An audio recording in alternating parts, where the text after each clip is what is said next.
Fala galera, tá começando o Papo com a Babi e no primeiro episódio nós iremos falar sobre sexualidade feminina e por que esse tema ainda está cercado de tabus. Hoje nós estamos aqui com as maravilhosas Riwane Serrão. Olá! E Rebeca Araújo. Fala galera! E comigo, Kilma Figueiredo. E eu inicio este episódio com uma pergunta para você, homem. Quando uma mulher começa a falar abertamente de sexualidade, isso te assusta? Bom, gente, esse assunto hoje em dia ainda está cercado de tabus. Para uma mulher, quando ela resolve falar de sexo socialmente, ela ainda é muito julgada e é mal vista, de certa forma, como uma pessoa vulgar ou, de certa forma, uma pessoa fácil e que meio que tem seus valores distorcidos por uma opção de viver sua sexualidade e seus prazeres de forma mais livre e aberta, né? Eu também concordo com isso. Eu acho que a gente fala que a gente vive numa sociedade moderna, mas que não é tão moderna assim, porque se eu me abro para falar da minha sexualidade com os meus amigos ou com pessoas desconhecidas, eu sou taxada como uma pessoa mal falada, né? Eu sou vista como uma pessoa fácil, uma mulher que todo mundo vai querer ficar, mas ninguém vai querer casar, porque a gente ainda diz hoje que existe mulher para casar e aquelas que a gente não deveria casar porque não valem nada, né? As da rua. Exatamente, aquelas que são só para dar prazer. Sim. Isso, e por mais que alguns homens queiram dizer que são modernos e que vivem no século XXI, eles têm sim enraizado neles esse pensamento de que tudo bem eles viverem a sexualidade deles porque eles são homens, mas quando eles olham uma mulher tendo a mesma postura que ele, isso de certa forma ofende ele e ele se sente no direito de criticar essa pessoa. Tanto que na sociedade de hoje, entre uma roda de amigos homens, maiorias héteros, ser galinha pra eles, como se diz, é uma coisa de vantagem. Pra ele, quanto mais mulher você pega, é melhor. Mas se eu disser isso, né? Exatamente, se eu disser isso pra uma pessoa, uns amigos, tanto mulheres quanto os homens, se eu estiver numa roda de amigos assim, eu vou ser taxada como o quê? Uma pessoa fácil, como já disse, né? Eu não vou ter aquela característica de ser, tipo, uma pessoa maioral, de vantagem, porque eu já peguei vários homens. Isso não vai acontecer com uma mulher. Para um homem é normal, para a mulher sempre passa como uma pessoa vulgar e sem valores. E que, aquela dela é fácil, a hora que eu quiser eu pego ela. Sim, entendeu? Porque a gente acha que até hoje a mulher tem que fazer sexo, mas só com aquela pessoa que ela ama. Não precisa ser um sexo casual com quem ela quiser. Mas sim com a pessoa que ela ama e tem que ter um sentimento. Não precisa ser só pelo prazer. Tem que ser com um sentimento e com visionando um casamento, um relacionamento sério. Uma romantização de relacionamentos, né? Os valores mudaram, porque antigamente mulher só faria sexo com homem depois do casamento. Hoje em dia a sociedade já libera, mas entre aspas, o sexo antes do casamento, mas ainda assim a mulher, ela vai ter uma relação sexual com um namorado, que ela já namora há muito tempo, ou já tá noiva. Mas mesmo esses homens, nessa época que as mulheres só teriam sexo depois do casamento, os homens costumavam frequentar bordéis, costumavam frequentar cabarés, mas as mulheres não podiam. E as mulheres de lá que trabalhavam nos cabarés não eram para casar. Era só como prazer. Mas as mulheres que eram para casar, elas tinham que ficar em casa fazendo as coisas dos seus maridos, futuros maridos, no caso. E a primeira experiência delas com o sexo era exatamente essa, na noite de núpcias.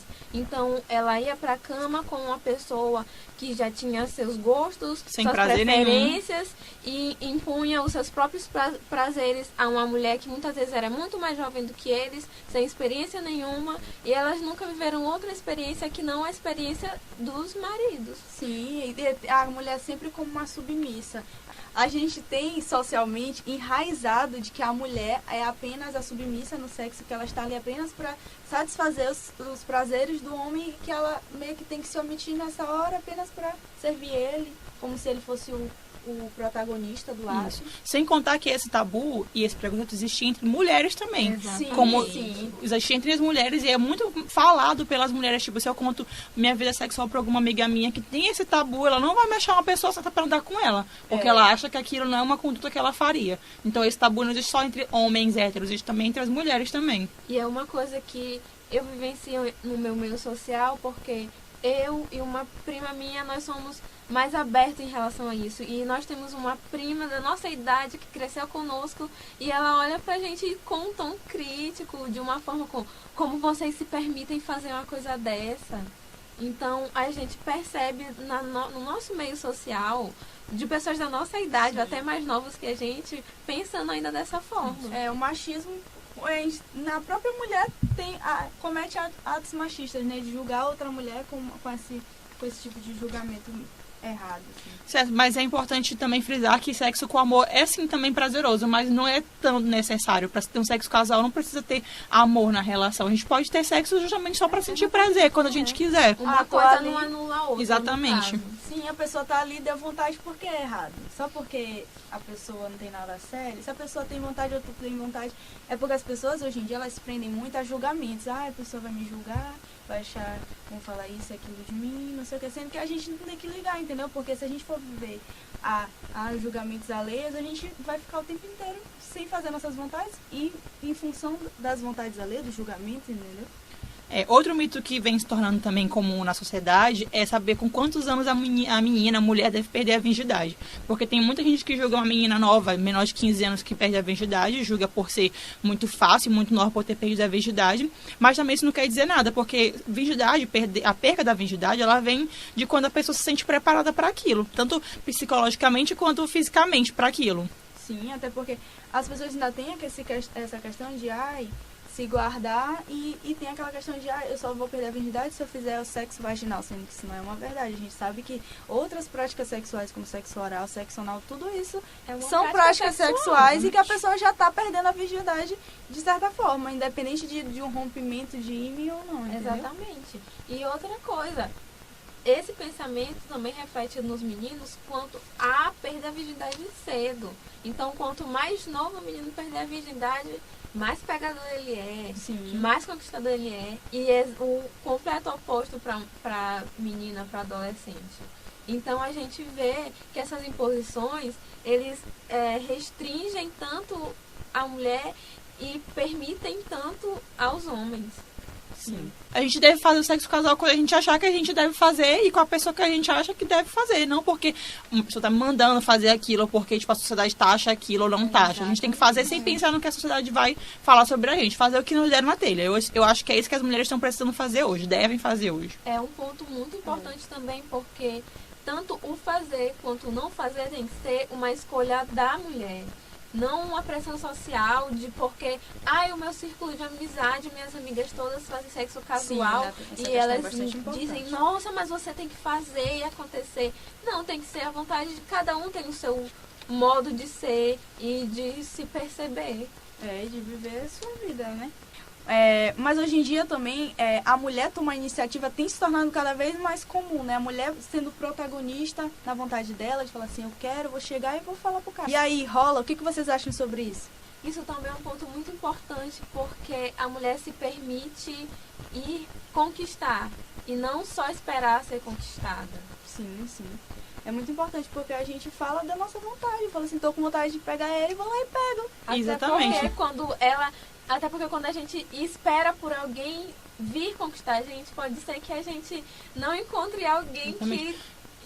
Isso é muito válido para as mulheres que são muito bem decididas. Ser muito forte, é muito necessário a mulher ser bem decidida, ter autoconfiança. Se ela tiver autoconfiança, ela vai chegar em quem ela quiser, numa festa, ela vai chegar no bar. Se ela tiver interesse, ela vai chegar na pessoa, com autonomia. Mas a pessoa tem que estar muito bem preparada psicologicamente para aquilo. Ela tem que ter trabalhado sua autoconfiança para aquilo, segura. Até porque a chance de se arrepender é muito mais baixa se eu estou decidida e eu for escolher a pessoa com quem eu quero ficar, do que eu sendo escolhida. Porque eu sendo escolhida, às vezes eu fico, não sei, mas eu já decidido não. Eu certamente não vou me arrepender de uma pessoa, talvez, né? Não sei se eu me arrependo de uma pessoa que eu já escolhi ficar. Sim, e também a gente tem que parar de colocar o homem como galanteador, porque e de generalizar. Há homens também que são mais tímidos. Não são todos os homens que tomam a iniciativa. Às vezes a pessoa tá afim de ti e não tem coragem porque achar aquela dali jamais vai me querer. Inatingível. Não, a gente tem que botar mais as relações em um pé de igualdade. Tanto o homem pode ser mais retraído quanto a mulher. E os dois podem tomar a iniciativa normalmente. Basta querer. Se tá querendo, chega lá e pronto. Pois é. A palavra-chave é exatamente essa, querer. E não ter medo do não, porque a gente pode chegar e trabalhar nossa autoconfiança, a gente não tem medo do não. A gente foi lá e tentou. Se tiver um sim, opa, faturei. Se tiver um não, vamos lá, né? Tentar de novo, né?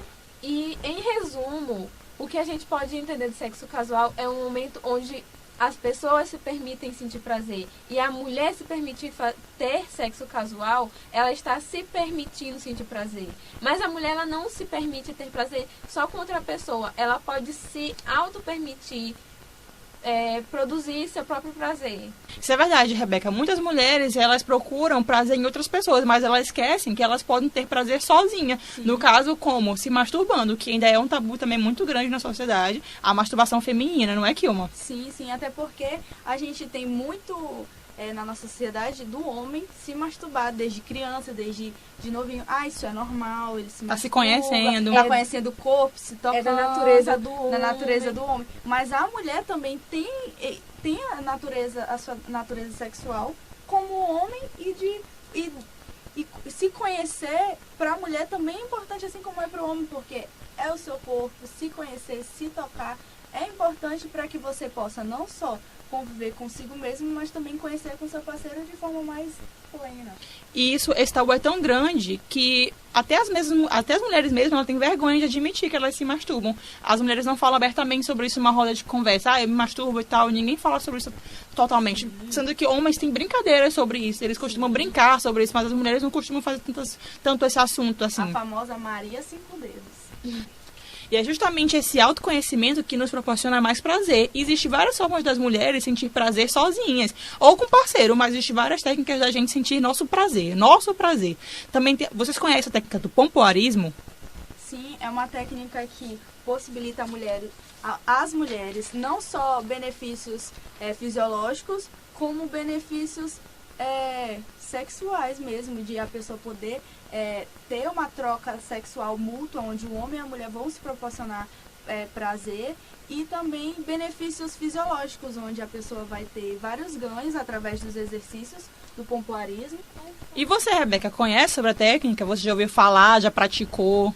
Gente, eu já ouvi falar, mas praticar, infelizmente, não. Sim, gente. Eu já ouvi muito falar, é uma técnica que eu tenho muito interesse em praticar, mas aqui em São Luís, infelizmente, é um lugar onde eu não tenho muitos lugares onde eu possa ter acesso. Sim. Mas é algo muito benéfico, como o Kilma falou, tanto para a saúde quanto na cama, ao se relacionar com outra pessoa, quanto na fase onde a mulher está com mais idade e os músculos já vão perdendo a flexibilidade. Sim. Então, ter essa musculatura já treinada, já mais firme, quando chega na terceira idade, ela já tem uma saúde, um assoalho pélvico preparado. O pompoarismo, ele é uma técnica, né, muito usada justamente para esse assoalho pélvico voltar ao seu lugar. Porque, como a ginecologista Gisele nos disse, o assoalho, ele é comparado a um elástico. Se ele foi muito utilizado, está muito desgastado, ele perde totalmente sua função, né? Sua elasticidade. Sim. E o pompoarismo, ele proporciona a volta dessa elasticidade para o assoalho pélvico da mulher. Ele também cura de muitas doenças, como incontinência urinária. Ele trata de cólicas menstruais, porque a gente consegue controlar e diminuir essas dores, né? Também no parto, a mulher no parto normal, ela é muito beneficiada se ela pratica o pompoarismo. Porque ela tem ela faça a cirurgia do perinho, exatamente, né? Porque ela controla a abertura da sua vagina. Então, ele é muito bom, essa técnica, para autoconhecimento e para prazer também. Porque a mulher vira como uma protagonista nessa técnica, porque ela luta pelo seu prazer na cama. Ela tem mais prazer para si do que somente dar seu prazer. Porque a gente sabe, né, que homem na cama, ele busca mais seu prazer, mas as mulheres, ela busca dar prazer ao homem. E isso, no caso, deveria acabar, porque a gente tem que procurar o nosso prazer. E com o passar do tempo, a mulher vai perdendo essa lubrificação vaginal. Então, o pompoarismo, ele também traz esse benefício de que a mulher, com os exercícios, que são vários exercícios, ela pode recuperar essa lubrificação e, durante a relação sexual, ter uma relação mais confortável, porque com a vagina mais lubrificada, quando o pênis entrar, ela não vai sentir tanto desconforto. Exatamente. E também, gente, o benefício é tão grande que até para os homens o negócio fica melhor. Fica melhor. Exatamente. Porque a mulher aprende movimentos diferentes no ato sexual, de torcer, de prender o pênis, então... Gente, tanto que nessa faixa de prender, o pompoarismo usa até para prevenir, pra gente, no caso, se livrar de um estupro, porque a gente consegue quebrar um pênis com a técnica do pompoarismo. Gente, a vagina é um dos músculos que tem todo o potencial para ser o mais forte no corpo feminino.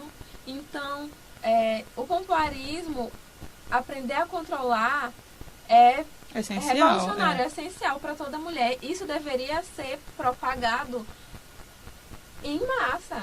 deveria ser algo de conhecimento Para geral. todos.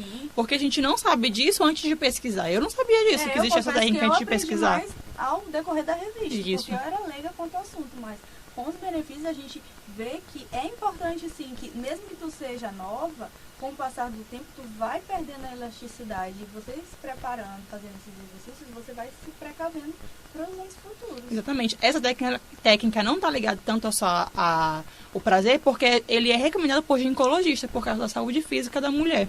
O pompoarismo é tão importante e tão benéfico à nossa saúde que na Tailândia, onde essa técnica se iniciou, as mulheres começam a praticar lá com 8 anos. Não com objetos, eles começam a praticar sem objetos mesmo, para não machucar a criança, no caso. Mas elas já começam a ser praticadas desde pequena, que é porque sabe que é benéfico à saúde da mulher. Para ter uma noção do corpo. Exatamente. Outro assunto que aborda a sexualidade humana e que fala de jovens, mas que causa bastante polêmica aqui no Brasil, atualmente ainda é a educação sexual. Recentemente, com o kit gay, o tema voltou a ser bastante debatido e causou bastante alvoroço. Opiniões controversas, alguns pais contra, alguns pais a favor, professores defendem a causa pelos benefícios. E eu acho assim que a principal questão que a gente deve abordar na educação sexual é de que ela não fala de sexo, o ato, pelo sexo, e que não é uma banalização do ato sexual. Exatamente. Pelo contrário, ela tem toda uma proposta legal de preparar esses jovens e adolescentes para ter uma vida sexual mais saudável e para evitar situações de risco também, como abuso sexual, porque muitas crianças passam por esse tipo de situação porque não têm conhecimento do que está passando com ela. E outra, é também tratado não para incentivar a criança a iniciar essa vida sexual, é justamente o contrário, é conhecendo que ele pode saber os riscos que ele pode correr iniciando sua vida sexual muito cedo, que ele vai evitar aquilo. Então, no caso, não é parar de falar que vai fazer com que seu filho tardie ou acelere sua vida sexual. É o completo contrário. Quanto mais alguém tem informação privada, mais ele vai atrás de uma forma que os pais não saibam. Se o pai não deixa ele procurar certas coisas, perguntar por certas coisas, ele vai procurar porque está curioso. Exatamente. E criança... vai procurar no lugar errado. Criança é um bicho que ele vai achar, ele vai procurar, ele vai encontrar. A internet está aí, hoje em dia, cada vez mais acessível para isso. Tipo, a pessoa vai lá, pesquisa na internet, aprende coisa errada, espalha para os amigos. Como não deve, exatamente. O que não fazer, no caso. E aí? Essa questão do abuso é muito importante porque às vezes a gente passa por situações por não conhecer. Porque às vezes se eu passo por um relacionamento abusivo ou por abuso mesmo sexual, eu passo porque, tipo, às vezes eu não sei que uma pessoa me pedindo uma foto de tal jeito é um abuso. Sim. No caso, eu sabendo daquilo, eu não vou passar por isso. Então, por isso que a educação sexual é tão importante, porque se o conhecimento evita coisa. Trabalha até com forma de... contra a violência contra a comunidade LGBT, porque também é uma comunidade que infelizmente ainda sofre muito, porque ainda sofre preconceito, e falar disso, do respeito ao próximo, de orientação sexual, também é uma das propostas da educação sexual. E outro mito que foi criado a respeito disso, falar para a criança sobre respeitar uma pessoa LGBT não vai incentivar ela a se tornar uma pessoa LGBT. Ou você nasce LGBT ou você não nasce. Não é ouvir falar sobre que vai transformar alguém. Ou ver em novelas, em filmes, que vai incentivar a criança a ser. E muitas vezes o adolescente, ele tá passando por esse momento de descoberta da sua orientação sexual e ele não sabe o que está acontecendo, porque não tem um adulto para orientar e falar assim, você está passando por isso, você está se descobrindo qual tipo de pessoa que você se atrai, não sabe o que está passando e acaba se retraindo, passando por situações de risco, sofrendo bullying. Por quê? Porque não tem conhecimento. Tanto que adolescentes LGBTs, eles passam por um problema psicológico muito grande de não entender e não aceitar o que está acontecendo, justamente porque eles não são familiarizados com esse tema. Eles não ouvem falar disso e quando ouvem é de uma forma pejorativa. E as escolas sofrem muito sobre esse assunto porque tem a retração dos pais. Os pais não querem que fale sobre aquilo, mas aí às vezes nas escolas são necessário falar sobre aquilo, porque naquela fase que tá no boom da puberdade e nessa fase que a gente tem que falar sobre esse assunto. Mas aí nas escolas tem alguns pais que não aceitam e aí fica sem informação, porque eles não deixam nem ser falado na escola e nem tratam sobre o assunto em casa. Então fica essa retração. Justamente. E outro ponto que é extremamente importante é justamente a gravidez na adolescência, que o nosso estado do Maranhão é um dos que apresenta maior índice de jovens grávidas, justamente por não conhecer uma camisinha, por não saber como usar. Ou justamente quando a sociedade reprime a sexualidade, eles têm medo de buscar os métodos contraceptivos. Porque tem vergonha, medo da vergonha. Tem preservativo distribuído nos postos de saúde. Mas um jovem de 15, 16 anos tem vergonha de ir lá no posto do seu bairro pegar o preservativo, porque todo mundo de lá vai criticar, vai chegar nos pais, os pais não vão entender. Então é uma bola de neve, não falar sobre, criar uma bola de neve de situações desagradáveis. Bom, galera, esse foi o nosso primeiro episódio do Papo com a Babi, falando um pouquinho pra vocês sobre os tabus que envolvem a sexualidade humana. Foi um prazer estar aqui conversando com vocês, né, sobre esse assunto que ainda é um tabu, e eu espero que esse tabu seja quebrado. Gente, foi um prazer estar aqui com vocês, dividir um pouco de tudo que a gente estudou e recolheu para vocês, para trazer uma nova perspectiva, um novo ponto de vista. Um abraço. E para encerrar, eu tenho uma perguntinha para vocês. Qual o maior tabu que você tem que quebrar em você mesmo? Falou, parceiro, juntos e Xalonau.